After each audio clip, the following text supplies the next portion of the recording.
আজকের ভিডিওটা করছি মেয়েদের যোনিপথের স্রাব বা সাদা স্রাব নিয়ে। লজ্জার কারণে এই বিষয়ে আমাদের অনেকেরই জানাশোনা অল্প, ফলে দেখা যায় অনেকে অসুস্থ হয়েও বাসায় বসে আছেন, আবার অনেকে সুস্থ কিন্তু তাও স্রাব নিয়ে দুশ্চিন্তা করছেন।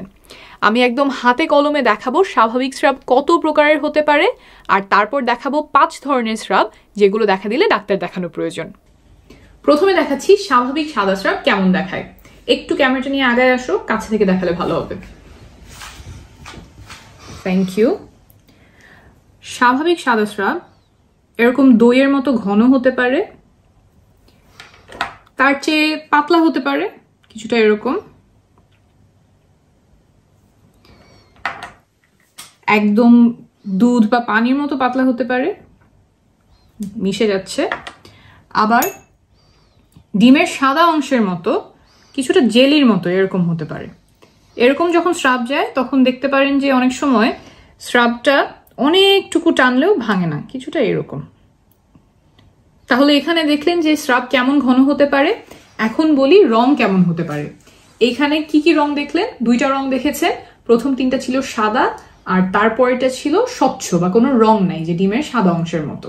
তো এই সবগুলোই হচ্ছে স্বাভাবিক রঙের স্রাব। এখন বলি দিনে কতটুকু স্রাব যাওয়া স্বাভাবিক। সেটা হলো 2 থেকে 5 মিলিলিটার বা 2 থেকে 5 ml। এর থেকে একটু অল্প বেশি হতে পারে। এটা কতখানি, অন্তর্বাস কতটুকু ভিজে, সেটা আমি এখন স্যানিটারি প্যাডে ভিজিয়ে দেখাই। এটা হচ্ছে 2 ml আর এটা হচ্ছে 5 ml। 2 ml এ হয় এতখানি, আর 5 ml এ হয়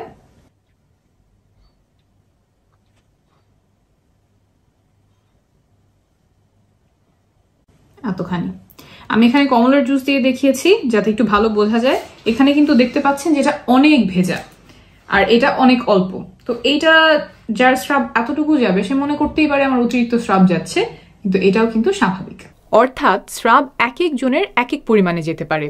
আপনার জন্য যা স্বাভাবিক আরেকজনের জন্য তা নাও হতে পারে। আবার একই মানুষের মাসে এক এক সময় এক এক পরিমাণ স্রাব যায়। আপনার জন্য যতটুকু স্রাব স্বাভাবিক তার থেকে বেশি যাওয়া শুরু করলে সেটা কোনো রোগের লক্ষণ হতে পারে, তখন একজন চিকিৎসক দেখাবেন। অনেকে আবার প্রশ্ন করেন যে সাদা স্রাব বন্ধ করব কিভাবে। কেউ ভাবেন স্রাব যাওয়ার কারণে তার শরীর দুর্বল লাগছে, স্বাস্থ্য ভেঙে পড়ছে। এগুলো ভুল ধারণা। স্রাব শরীরের কোনো ক্ষতি করে না, বরং শরীরের জন্য উপকারী। স্রাবের 2টা উপকারের কথা বলি। 1, মাসিকের রাস্তা পরিষ্কার রাখতে সাহায্য করে। 2, মাসিকের রাস্তায় ইনফেকশন হওয়া থেকে সুরক্ষা দেয়। সাদা স্রাব বন্ধ করার কোনো প্রয়োজন নাই। স্রাব থাকাটাই স্বাভাবিক। প্রায় সব মেয়েরই স্রাব যায়। স্রাব আপনাকে দুর্বল করবে না, স্বাস্থ্যও ভাঙবে না। স্বাভাবিক স্রাব কেমন হয় সেটা দেখলাম। এখন দেখাবো এমন কিছু স্রাবের নমুনা যেগুলো স্বাভাবিক নয়, রোগের লক্ষণ। প্রথমে এখানে দেখাচ্ছি চাকা চাকা স্রাব। দেখতে সাদা কিন্তু এর মধ্যে চাকা চাকা রয়েছে। দেখতে কিছুটা দই বা পনিরের মতো। এখানে আমি কটেজ চিজ দিয়ে দেখাচ্ছি। এমন স্রাবের সাথে সাধারণত মাসিকের রাস্তায় বেশ চুলকানি হয়। প্রস্রাব করার সময়, সহবাসের সময় ব্যথা হতে পারে, জ্বালা পোড়া হতে পারে। এগুলো এক ধরনের ফাঙ্গাল ইনফেকশনের লক্ষণ। অনেকে এটা ইস্ট ইনফেকশনও বলেন। এই রোগটা কেন হয় বুঝিয়ে বলি। মাসিকের রাস্তায় কোনো কারণে যদি উপকারী জীবাণুর সংখ্যা কমে গিয়ে এক ধরনের ফাঙ্গাসের সংখ্যা বেড়ে যায়, ফাঙ্গাসের নামটা হলো ক্যান্ডিডা, তখন এই রোগ দেখা দিতে পারে। যেমন কোনো অসুস্থতার জন্য আপনি অ্যান্টিবায়োটিক ওষুধ খেলেন, অ্যান্টিবায়োটিক গিয়ে মাসিকের রাস্তায় ভালো ব্যাকটেরিয়াগুলো মেরে ফেললো, আর সেই সুযোগে ফাঙ্গাস অনেক বংশবিস্তার করলো, তখন এই রোগ দেখা দিতে পারে। এটা সারিয়ে তোলা হয় অ্যান্টিফাঙ্গাল ওষুধ দিয়ে। সেটা মুখে খাওয়ার ওষুধ হতে পারে বা মাসিকের রাস্তায় ঢোকানোর ওষুধ হতে পারে। চিকিৎসা শুরু করার 1 থেকে 2 সপ্তাহের মধ্যেই এটা সাধারণত সেরে যায়, তাই ডাক্তারের পরামর্শ নেবেন। এরপরে যে ধরনের স্রাব দুশ্চিন্তার কারণ সেটা হলো ধূসর বা ছাই রঙের স্রাব। আমি একটু দেখাই কেমন হতে পারে সেই রংটা। কিছুটা এইরকম স্রাব। এই ছাই রঙের স্রাব আনতে আমি কফি, ফুড কালার এবং দই ব্যবহার করেছি। রোগীরা সাধারণত আমাদের কাছে এসে বলে যে স্রাবে খুব দুর্গন্ধ যাচ্ছে, পচা মাছের মতো দুর্গন্ধ হচ্ছে, তবে তাদের সাধারণত ব্যথা থাকে না, চুলকানি থাকে না। এই রোগটা কেন হয়? যোনিপথে যেসব ব্যাকটেরিয়া থাকে তাদের মধ্যে যদি কোনো কারণে অনেক অদল বদল হয়, যোনিপথের স্বাভাবিক পরিবেশ নষ্ট হয়ে যায়, তখন এই রোগ দেখা দিতে পারে। এই রোগের চিকিৎসা হয় অ্যান্টিবায়োটিক ওষুধ দিয়ে। সেটাও মুখে খাওয়ার ট্যাবলেট বা মাসিকের রাস্তায় দেওয়ার ক্রিম বা জেল হতে পারে, তাই ডাক্তার দেখিয়ে নেবেন। আর ভিডিও শেষে যোনিপথ সুস্থ রাখতে যেসব জিনিস পরিহার করার পরামর্শ দিয়েছি সেগুলো মেনে চললে এই রোগটা আবার হওয়ার সম্ভাবনা কমবে। এরপরে যে স্রাবটা শঙ্কার কারণ সেটা হলো সবুজ রঙের স্রাব। আমি একটু প্যাডে ঢেলে দেখাই যে কিরকম হতে পারে। কিছুটা এইরকম সবুজ রঙের স্রাব যেতে পারে। এই সবুজ রংটা আনতে আমি লাইম ইয়োগার্ট, দুধ এবং ফুড কালারের সাহায্য নিয়েছি। এরকম সবুজ রঙের স্রাব গনোরিয়া রোগে দেখা যেতে পারে। এর সাথে রোগীরা অনেকেই বলে যে তলপেটে ব্যথা হচ্ছে, প্রস্রাবের রাস্তায় জ্বালাপোড়া হয় কারো কারো। এই রোগের ব্যাপারে একটু সাবধান, কারণ চিকিৎসা না হলে জরায়ুতে ছড়িয়ে পরবর্তীতে বাচ্চা নিতে সমস্যা তৈরি করতে পারে। কিন্তু সময় মতো অ্যান্টিবায়োটিক ওষুধে এটা একদম সারিয়ে ফেলা যায়। ওষুধ দেওয়ার সপ্তাহখানেকের মধ্যেই আমরা আবার টেস্ট করে দেখি যে রোগটা পুরোপুরি সেরেছে কিনা। এটা একটা যৌনবাহিত রোগ, অর্থাৎ রোগটা সহবাসের মাধ্যমে ছড়ায়, তাই রোগ ধরা পড়লে স্বামীকেও চিকিৎসা করতে হবে, না হলে একজন থেকে আরেকজনে আবার ছড়াতে পারে। আর রোগ সারার আগ পর্যন্ত সহবাস থেকে বিরত থাকবেন। গনোরিয়া রোগে স্রাবের রং সবুজ না হয়ে হলুদও হতে পারে। আমি একটু প্যাডে দেখাচ্ছি। এরকম হলুদ হতে পারে, এর চেয়ে হালকা গাঢ় হতে পারে। ঠিক আছে, এই গেল গনোরিয়া। এরপরে যে স্রাবটা দেখাবো সেটা হচ্ছে সবুজের সাথে হলুদ মেশানো এমন রঙের স্রাব। আমি একটু প্যাডে ভিজিয়ে দেখাই। স্রাবটা দেখতে কিছুটা এরকম। ট্রিকোমোনাসিস নামের একটা রোগে এরকম স্রাব দেখা যায়। স্রাব পাতলা হতে পারে, ঘন হতে পারে, ফেনার মতো হতে পারে। সাথে রোগীরা বলে যে মাসিকের রাস্তায় চুলকানি হচ্ছে, বা প্রস্রাবে ব্যথা হচ্ছে, জ্বালা পোড়া হচ্ছে, বা ঘন ঘন প্রস্রাব হচ্ছে। চিকিৎসা কি? অ্যান্টিবায়োটিক ওষুধ দিয়ে এই রোগ সম্পূর্ণভাবে সারিয়ে তোলা সম্ভব, তাই এমন স্রাব গেলে অবশ্যই একজন ডাক্তারের কাছে যাবেন।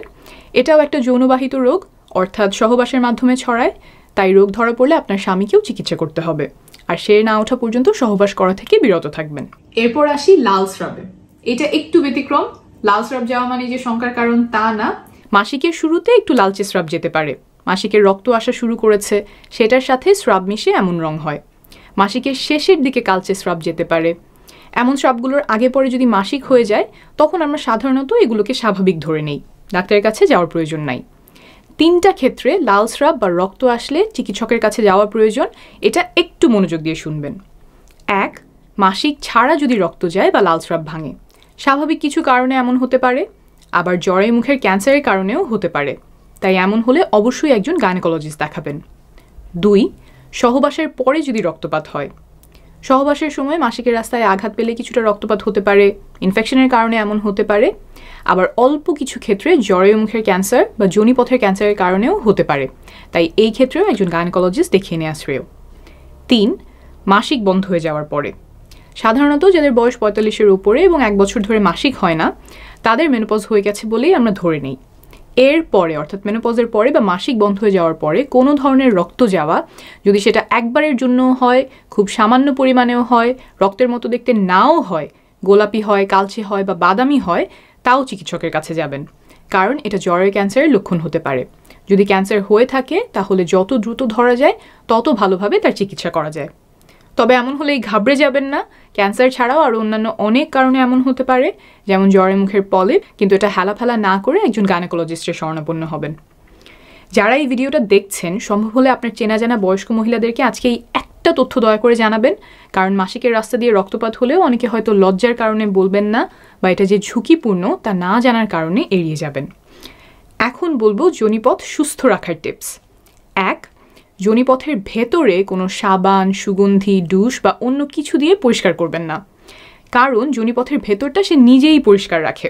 বাইরে থেকে কিচ্ছু করার দরকার নাই, কিছু করতে গেলেই বরং হিতে বিপরীত হতে পারে।